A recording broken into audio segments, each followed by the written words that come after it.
নমস্কার বন্ধুরা, কেমন আছেন? ভালো আছেন? ফিরে এসেছি মিনা কিচেন রেসিপিতে। আজকে নতুন একটি রেসিপি নিয়ে, শুখা চিকেন। দেখতেই পাচ্ছেন, এই রেসিপিটা আজকে আমরা বানাবো। তো আসুন আমরা কিভাবে এই শুখা চিকেন রেসিপিটা তৈরি করি সেই প্রসেসিংয়ের দিকে আগে বাড়ি। তো আসুন আমরা প্রথমে যে যে মশলাপাতি জিনিসপত্র লাগবে সেইগুলো আমরা দেখে নিই। আসুন, এখানে আমরা 750 মতো চিকেন নিয়ে নিয়েছি, সাথে আমরা কিছু আলুও কুচিয়ে রেখে দিয়েছি। মশলার দিক থেকে এখানে দেখতে পাচ্ছেন হলুদ, লঙ্কা গুঁড়ো, ডালচিনি, এলাচ, লবঙ্গ, তেজপাতা, শুকনো লঙ্কা ও জিরে গুঁড়ো আমরা নিয়ে রেখেছি। আর এখানে রয়েছে পেঁয়াজ কুচনো, কাঁচা লঙ্কা, এখানে টমেটো আর একটু শিমলা মির্চি, আর এখানে রয়েছে নারকোল। আমরা যে শুকা চিকেন আজ রেসিপিটা করব তার মেন ইনগ্রিডিয়েন্টস হচ্ছে নারকোল। তো আসুন শুকা চিকেন তৈরি করার জন্য আমরা আগে বাড়ি। প্রথমে আমরা গ্যাসটা চালু করে দেবো। এদিকে আমাদের কড়াটা গরম হচ্ছে, আর এদিকে মশলার জন্য আমরা এখানে দেখতে পাচ্ছেন আদাও আমরা বেটে রেখেছি, এখানে সাধারণ রসুনও বেটে রেখেছি, আমরা পরিমাণ মতো দিয়ে দেবো। এখানে তেল, নুন সবই আমাদের রেডি করা রয়েছে। তো দেখতেই পাচ্ছেন আমাদের কড়াটা গরম হয়ে গেছে। এবার আমরা এই তেলটা কড়াতে দিয়ে দেবো।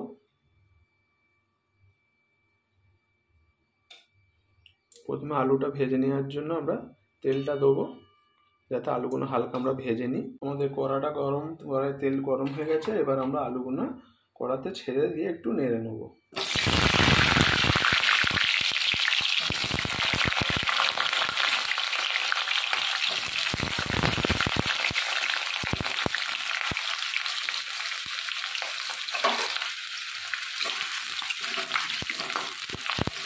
আমরা হালকা করে আলুগুলো ভেজে নিই।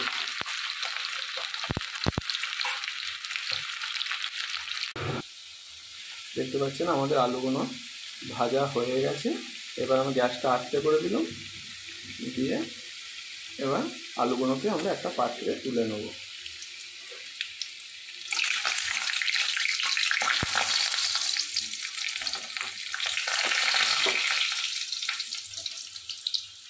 প্রথমে আমরা তেজপাতার শুকনো লঙ্কাটা দিয়ে দেবো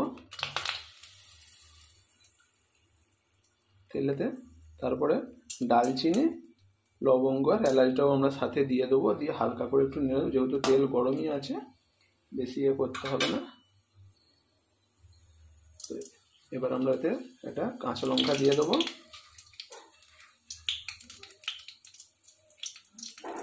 দেখতেই পাচ্ছেন হয়ে এসছে। তো এবার আমরা পেঁয়াজ কুচোগুলো দিয়ে দেবো।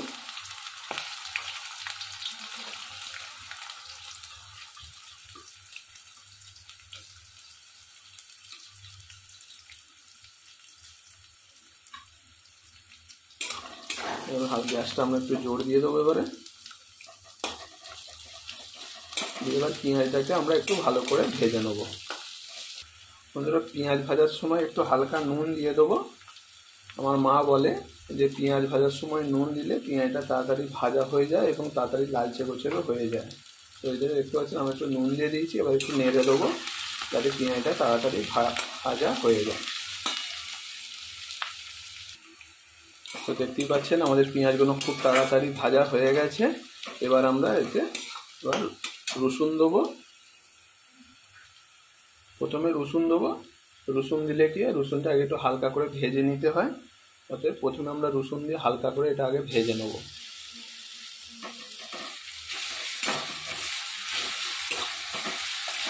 যাতে রসুনের টেস্টটা ভালোভাবে পাওয়া যায়।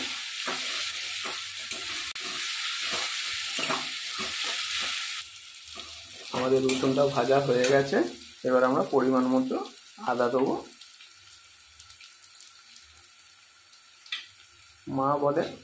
আমার মা বলে যে আদা দিয়ে বেশিক্ষণ ভাজতে নেই, বেশি আদা ভাজলে নাকি তেঁতুকুটে টাইপের হয়ে যায়।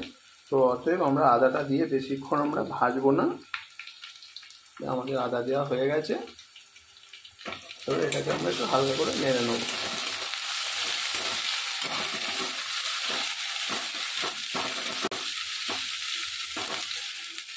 যেহেতু আমাদের আদা দেওয়া হয়ে গেছে, এবার আমরা এতে টমেটো কুচোগুলো দিয়ে দেবো।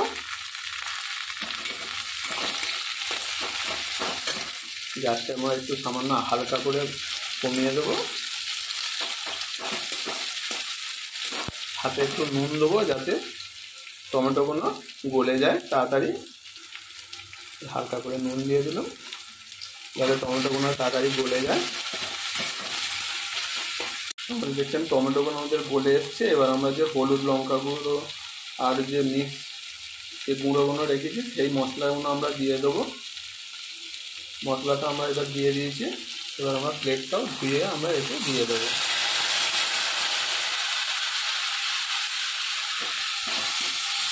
আমার মা বলে সবসময় হলুদ লঙ্কা ডাইরেক্ট এতে দিতে নেই, দিলে কী হয় জিনিসগুলো পুড়ে যায়, তো জিনিসটা ভালো হয় না। তো দেখতেই পাচ্ছেন আমাদের মশলাটা আমরা দিয়ে দিয়েছি। এবার আমরা হালকা করে একটু নেড়ে নেবো। যেহেতু রান্না সব মায়ের কাছ থেকেই শেখা,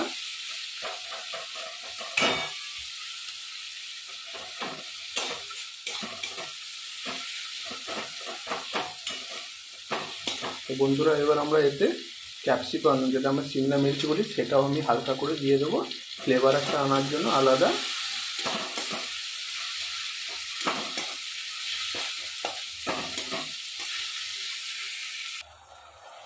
দেখতেই পাচ্ছেন আমরা মশলাটা একটু সামান্য ফুটিয়ে নিয়েছি, সামান্য একটু এতে জলও দিয়ে নিয়েছি যাতে মশলাটা একটু ভালোভাবে ফুটে রেডি হয়ে যায়।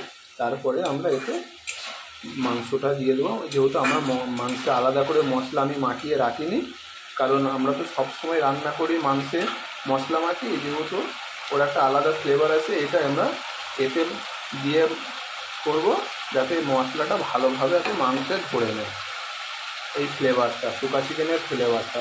সবাই এবার আমরা মাংসগুলো দিয়ে দেবো।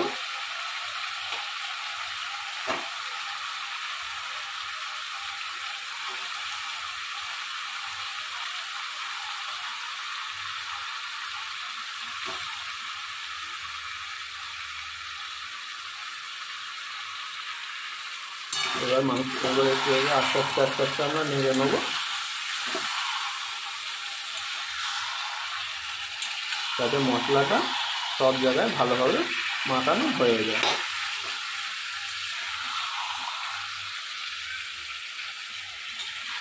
দেখতেই পাচ্ছেন আমরা ভালো করে মশলাটাকে চিকেনের মধ্যে করে দিচ্ছি। এবার আমরা এটাকে হালকা ফুটতে দেবো যাতে মশলাটা ভালো করে চিকেনের মধ্যে আর কি মিক্স হয়ে যায়। দেখতেই পাচ্ছেন আমরা কড়াতে ভালো করে আমরা নেড়ে নিচ্ছি, মিক্স করে নিচ্ছি চিকেনটা যাতে মশলাগুলো মাংসের মধ্যে ভালোভাবে ধরে নেয়। তো বন্ধুরা মাংসটা দেখতে পাচ্ছেন আমাদের হালকা হয়ে এসছে। তো এবার আমরা এতে সাথে যে আলু টুকরোগুলো রয়েছে সেই আলু টুকরোগুলো এবার আমরা মাংসে দিয়ে এবার একটু আমরা নেড়ে নেবো হালকা করে।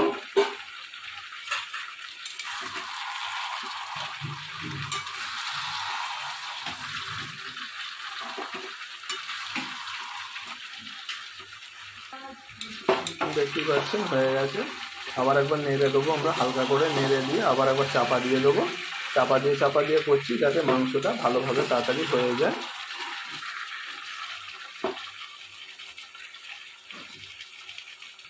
দেখতে পাচ্ছেন আমরা চাপা দিয়ে দিচ্ছি, হালকা করে চাপা দিয়ে দিলাম। 5-7 মিনিট হয়ে যাবে, মাংসটা আলুটাও হয়ে যাবে। আসুন ঢাকনাটা খুলে একবার নেড়ে নিই মাংসটা।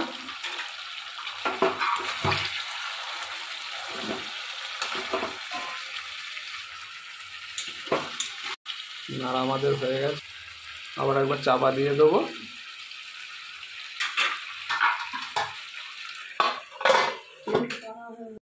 তো এবার আমরা ঢাকনাটা খুলে নেব। দেখতেই পাচ্ছেন আস্তে করে গ্যাস দিয়ে আমরা যে ফোটাচ্ছিলাম চাপা দিয়ে কতটা জল বেরিয়ে এসছে সামান্য মাংসে। হালকা করে নেড়ে দেবো। আমরা যে শুকা চিকেন বানাচ্ছি, নাড়ার পরে এবার আমরা এতে যে নারকেল যে আমরা কুচিয়ে রেখে দিয়েছিলাম সেই নারকেলটা আমরা দিয়ে দেবো। দেখতেই পাচ্ছেন নারকেলটা আমরা দিয়ে দিলাম। এবার দিয়ে এটাকে আমরা হালকা করে এবার একটু নেড়ে নেব।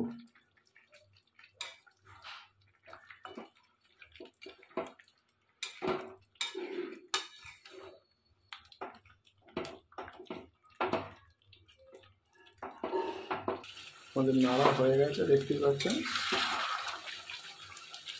এটা মশলাটা একটু শুকিয়ে গেলে তাহলে দেখবে আমাদের সম্পূর্ণ শুকা চিকেনের যে রেসিপিটা সেটা আমাদের তৈরি হয়ে যাবে।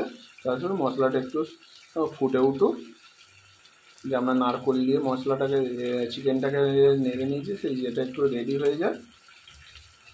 তো বন্ধুরা ঢাকনাটা খুলে নেবো।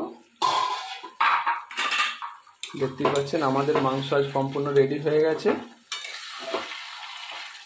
এটা গ্যাসটা করে আমরা বন্ধ করে দেবো।